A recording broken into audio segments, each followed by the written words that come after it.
Parents को बहुत ज़्यादा ट्रस्ट था लड़की पे। ट्रस्ट करना, वो भी एक बहुत ज़्यादा रूरल बैकग्राउंड से दिल्ली आना, बहुत ज़्यादा पेरेंट्स का सपोर्ट होना was most important thing for me. ये प्रेशर तो होता है बट ये एक मोटिवेशन का फैक्टर भी बन जाता है कि इसीलिए हमें तैयारी करनी कि हम अपने फाइनेंशियल सिचुएशन को कन्वर्ट कर सकें। मैं जिस एरिया से बिलोंग करती हूँ विदर्भ एरिया है जो इंडस्ट्रियली और most of the social level पे भी बैकवर्ड है। वहाँ पे जॉब्स नहीं है, वहाँ पे बच्चों के लिए एजुकेशन लेवल बहुत कम है। मेरे लिए यहाँ आना बहुत मुश्किल जर्नी थी बट एक सपना लिया हुआ था बचपन से ही कि बनना है। मेरा बैकग्राउंड भी IIT, NIT, MBBS कुछ नहीं था, तो ये डर था कि यार सारे बच्चे इतने अच्छे बैकग्राउंड से आते हैं तो मैं तो कम्पीट नहीं कर पाऊंगी। खुद पे कॉन्फिडेंस रखना है कि जो मैंने पढ़ा है वो सब सही है। फियर ऑफ मिसिंग आउट नहीं करना चाहिए कि जो बाकी लोग पढ़ रहे हैं वो मैंने नहीं पढ़ा है तो मेरा क्या होगा। आप बस बुक्स रिवाइज करिए, ज़्यादा से ज़्यादा पेपर दीजिए और खुद पे कॉन्फिडेंस रखिए कि कोई नहीं, अगर मेरे नसीब में ये सब लिखा है, होना है तो होगा। लेकिन उस 2 घंटे में खुद को इतना काम और कंपोज रखिए कि पेपर का पैटर्न चेंज भी हो जाए फिर भी जितना मैंने पढ़ा है उतना मुझे कॉन्फिडेंस है कि पेपर निकल जाए। दोस्तों, इस वक्त हमारे साथ हैं काजल मैम, जिन्होंने इस बार यूपीएससी की 2023 की जो रिजल्ट आई है, ही सिक्योर्ड 753 रैंक और ये इनका फर्स्ट अटैम्प्ट था। अक्सर ये होता है दोस्तों कि फर्स्ट अटैम्प्ट में यूपीएससी क्रैक करना इतना आसान नहीं होता है। उसके लिए कुछ रणनीति एडवांस में होती है, एक प्रॉपर स्ट्रेटजी होती है, तब जाके फर्स्ट अटैम्प्ट में ये सफलता पाई जाती है। ये इंटरव्यू का ये मकसद है कि किस तरह हम फर्स्ट टाइम में यूपीएससी क्रैक कर सकते हैं, क्या टूल्स टेक्निक्स हमें अपनानी चाहिए, वो सारी बात करेंगे मैम के साथ। मैम, सबसे पहले congratulation. Thank you so much sir. Ma'am, सबसे पहले आप अपने बारे में बताइए, इंट्रोडक्शन, फैमिली के बारे में, ऑप्शनल पेपर क्या थे और लैंग्वेज क्या थी। सर, मेरा नाम काजल आनंद कुमार चौहान है। ये मेरा फर्स्ट अटैम्प्ट था और मेरी रैंक 753 है। मैं बेसिकली गोरेगांव, ये गोंदा डिस्ट्रिक्ट, महाराष्ट्र से बिलोंग करती हूँ और मेरे फादर का एक बिजनेस शॉप था जो एक क्लोज हो चुका है अभी। प्रेजेंटली मीन्स मेरे भाई है वो जॉब पे है और मेरा ऑप्शनल था सोशियोलॉजी। मैम, पापा क्या करते थे, क्या शॉप था जो बंद हो गया और क्या वजह थी? हमारा शॉप इलेक्ट्रॉनिक्स का शॉप था जो कोविड के टाइम बंद हो गया क्योंकि एक विलेज एरिया में और सारा इन्वेस्टमेंट जो होता है जो बच्चों के एजुकेशन पे होता है, इस वजह से जो इन्वेस्टमेंट यानी शॉप की तरफ जाना था वो हमारे एजुकेशन में चले गया, इस वजह से बंद करनी पड़ी दुकान। तो ऐसा नहीं लगा उस वक्त, ऐसा नहीं हुआ कि पेरेंट्स बोल रहे होंगे कि आप पढ़ाई कर रही हो, उसमें पैसे खर्च कर रहे हैं, पर खर्च होंगे तो कैसे मैनेज करें, तो इसमें कहीं दिक्कतें नहीं आई मतलब फैमिली की तरफ से? पेरेंट्स को बहुत ज़्यादा ट्रस्ट था कि कोई नहीं, ये अटेम्प्ट या फिर नेक्स्ट अटेम्प्ट क्लियर तो करेगी। यानी लड़की पे ट्रस्ट करना, वो भी एक बहुत ज़्यादा रूरल बैकग्राउंड से दिल्ली आना, बहुत ज़्यादा पेरेंट्स का सपोर्ट होना was most important thing for me. ये चीज़ आपके कभी जहन में नहीं आया, प्रेशर, एक्सटर्नल प्रेशर की पेरेंट्स इतनी मेहनत कर रहे हैं, फाइनेंशियल क्रंचेस है, उसके बावजूद ट्रस्ट है और हमें रिजल्ट दिखाना है, उसका कोई प्रेशर नहीं था आप पे? ये प्रेशर तो होता है बट ये एक मोटिवेशन का फैक्टर भी बन जाता है कि इसीलिए हमें तैयारी करनी कि हम अपने फाइनेंशियल सिचुएशन को कन्वर्ट कर सके, कि हम बेटर पोजीशन में आए कि अपने फैमिली को संभाल सके। बहुत बढ़िया। तो जब ये रिजल्ट आई तो घर में पेरेंट्स, मम्मी पापा तो खुश हुए होंगे? बहुत ज़्यादा खुश थे घर वाले। मेरे दादाजी ही वॉज यानी सबसे ज़्यादा मेरे लिए सपोर्ट, और उनका सपना ही था मेन कि मैं कलेक्टर बनूं या फिर इस सिविल सर्विसेज में जाऊं, तो उनके लिए ये बहुत बड़ी बात थी कि मेरा रैंक आया था इस बार। मैं जिस एरिया से बिलोंग करती हूँ विदर्भ एरिया है जो इंडस्ट्रियली और most of the social level पे भी बैकवर्ड है। वहाँ पे जॉब्स नहीं है, वहाँ पे बच्चों के लिए एजुकेशन लेवल बहुत कम है। सो मेरे लिए यहाँ आना बहुत मुश्किल जर्नी थी बट एक सपना लिया हुआ था बचपन से ही कि बनना है। और मेरी कॉलेज एंड 11th-12th सब गाँव से हुआ है और मेरा बैकग्राउंड भी IIT, NIT, MBBS कुछ नहीं था, तो ये डर था कि यार सारे बच्चे इतने अच्छे बैकग्राउंड से आते हैं तो मैं तो कम्पीट नहीं कर पाऊंगी। बट एक कॉन्फिडेंस आया दिल्ली आके कि जिन लोगों के बीच रह रहे हैं उनके साथ डिस्कशन अच्छा हो रहा है, कॉन्फिडेंस लेवल अलग है। सो ये वाला कुछ अलग मुझे लगा कि जो मैं कर पाई इस बार। मैंने मेरा preparation second year of college से स्टार्ट किया था क्योंकि उस टाइम कोविड का फेज स्टार्ट हो गया था। मैंने सोचा कुछ खाली रहने से अच्छा कुछ बेसिक बुक्स पढ़ लेते। लाइक मैंने स्टार्ट किया NCERT से। मैंने कोविड के टाइम NCERT कंप्लीट कर ली और जो स्टैंडर्ड बुक्स थी लक्ष्मीकांत और स्पेक्ट्रम कंप्लीट कर ली। ये इस वजह से मेरा फाउंडेशन स्ट्रॉन्ग हो गया। फिर मैंने जब मेरा ग्रेजुएशन कंप्लीट हो गया मैंने दिल्ली आने का सोचा। मैंने 1 साल कोचिंग की यहाँ पे और कोचिंग के बाद ये मेरा फर्स्ट अटेम्प्ट था। लास्ट में मेरी प्रीलिम्स के लिए स्ट्रैटेजी यही थी कि ज़्यादा से ज़्यादा पेपर्स लगाने हैं, एनालाइज करना है, और मेजरली 80% ऑफ द पेपर होता है वो करंट अफेयर्स बेस्ड होता है। तो स्टार्टिंग से मैंने अपना न्यूज़पेपर पढ़ना जारी रखा, और वो एंडिंग तक मेरे लिए मेन जो कारण था सिलेक्शन का, मैं न्यूज़पेपर को मानूंगी। अरे वाह। इसके अलावा मैम जब आपने प्रिपरेशन शुरू की तो कोई कोचिंग वगैरह आपने ली जीएस वगैरह के लिए, या फिर आपने सेल्फ स्टडी की, कैसे की? स्टार्टिंग में तो सेल्फ स्टडी थी 2 साल, फिर जब मैंने कोचिंग ज्वाइन की, नेक्स्ट IAS मेरी कोचिंग थी, और वहाँ पे जीएस के लिए मेरे लिए बहुत ज़्यादा हेल्पफुल रहा। सोशोलॉजी मैंने खुद प्रिपेयर की थी, उसके लिए मैंने टेस्ट सीरीज ज्वाइन की थी, बस वो मेरे लिए इनफ था। मैम इस प्री की प्रिपरेशन में और बहुत सारी चीज़ों का ध्यान रखना पड़ता है, जैसे जीएस के अलावा सीसेट भी हो गया, ठीक है, इसके अलावा हम करंट अफेयर्स भी पढ़ते हैं। तो हम अगर, क्योंकि ये फर्स्ट अटैम्प्ट था, तो आप ये बताइए कि प्री की प्रिपरेशन कैसे कैसे की, स्टेप बाय स्टेप बताइए। अगर मैं सीसैट की बात करूँ, CSAT is all about time management. तो मुझे पता था कि मेरा स्ट्रॉन्ग एरिया कौन सा है, मेरा वीक एरिया कौन सा है। लाइक इंग्लिश और रीजनिंग ये मैं खुद कर सकती हूँ, और मैथ्स क्योंकि मेरा बैकग्राउंड भी नहीं था मैथ्स वाला, so it was difficult for me, but उसके कंसेप्ट मैंने समझे। बट जब एग्ज़ाम थी उस 2 घंटे में मुझे चूज़ करना था कि मुझे कौन से क्वेश्चन छोड़ने हैं और कौन से क्वेश्चन करने हैं।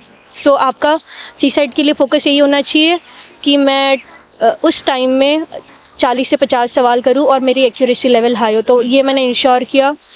सो मैंने 42 अटेम्प्ट किए थे, मेरे ऑलमोस्ट 32 करेक्ट हुए, सो मैं कट ऑफ के ऊपर थी उस टाइम।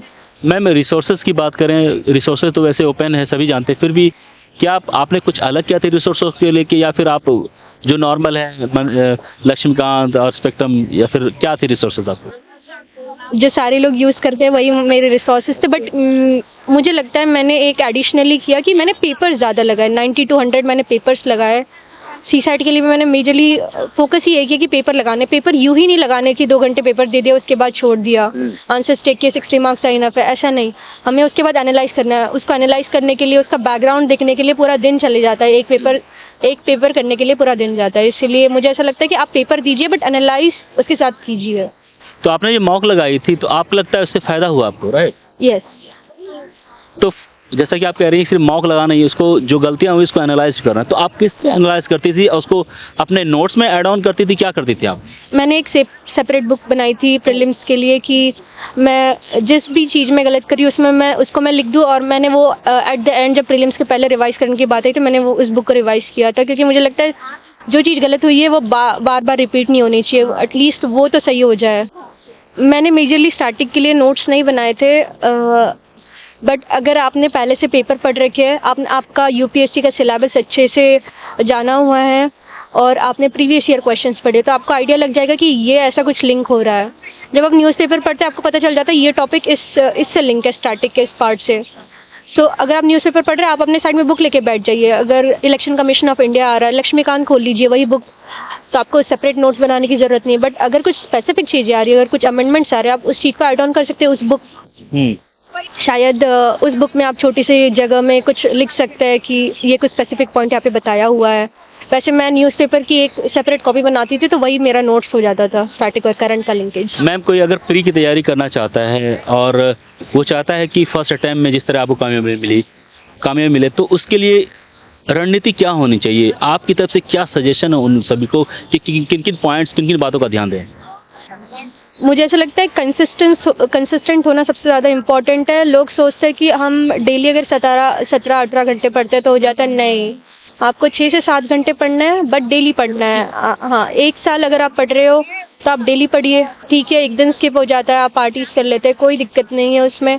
यानी आपको पूरा प्रेशर लेके नहीं करना है, क्योंकि ये जॉब ही ऐसे होने वाली है, अगर आप सेलेक्ट होते हो उसके बाद तो political pressure, then family pressure वाली लाइफ है। ये एग्जाम हमें सिखाती कि हमें प्रेशर कैसे झेलना है। बहुत बढ़िया। सो आप इस 1 साल में थोड़ा पेशेंस रखिए, थोड़ा कंसिस्टेंट रहिए, जो आपको करना है उसकी एटलीस्ट छोटे स्टेप्स करिए कि 1 महीने में मेरा ये टारगेट है और 1 साल में मैं ये टारगेट अचीव करूंगा। तो आपके दिमाग में वो एक बड़ा एम होना चाहिए, लेकिन उसके लिए स्मॉल स्टेप्स भी होने चाहिए। मेंस की प्रिपरेशन आपने पहले शुरू कर दी थी या प्री के बाद की थी आपने?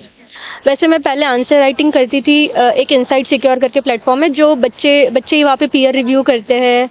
वहाँ से मैंने आंसर्स लिखना सीखा कि जब हम दूसरों के आंसर्स देखते हैं हमें समझ आता है कि उनमें क्या कमी है और हमें हमें क्या इंक्लूड करना है, हमारा जो आंसर अट्रैक्टिव लगे। सो मैंने वो प्लेटफॉर्म का यूज़ किया था। मैं एक दो आंसर लिख लिए, तो भी फ्रेमवर्क पता चल जाता था कि इंट्रोडक्शन, बॉडी एंड कंक्लूजन ऐसा होना चाहिए।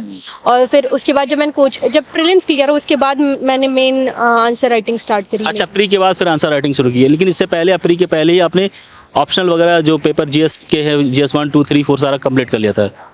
नहीं, मैंने जब प्री हो गया उसके 1 महीने के अंदर मैंने एथिक्स को कंप्लीट किया था, एथिक्स ऑप्शनल और ऐसे, और बाकी 2 महीने में मैंने फिर आंसर राइटिंग करी।